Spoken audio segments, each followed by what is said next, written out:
কয় জাত মাছের কথা বলছিলাম? 7 প্রকারের মাঝে 1 প্রকার কইলাম সংক্ষিপ্ত। আর কয় প্রকার হয়েছে? 6 প্রকার। ও 6 প্রকার ফেরত দিলে কোন আলিমুল্লাহ তো বেশি হবে দিকে শুনতে লাগে। আর গুলের আর রঙে গুলে দিবেন ফুল তো সকলের পছন্দের, কিন্তু এক এক ফুলের এক এক রং, এক এক ফুলের এক এক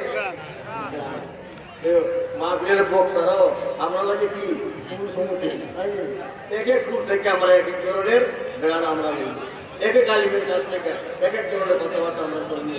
তবে আমি যে হাদিসটা বলতেছি বুখারী মুসলিম শরীফের হাদিস, কথাটা মনে রাখবেন। 1 নম্বর হলো হক বিচার করা। টেকা খাইয়া যে মানুষের বিচার করে তার জন্য আল্লাহ জান্নাত সম্পূর্ণ হারাম।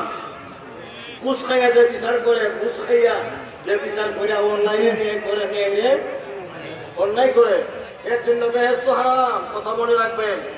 যারা বিচারক গ্রামবাসী ভাইয়েরা, ঘুষ খাইয়া বিচারক যাইও না, টেকা খাইয়া বিচার করিও না, পক্ষপাতিত্ব করো না।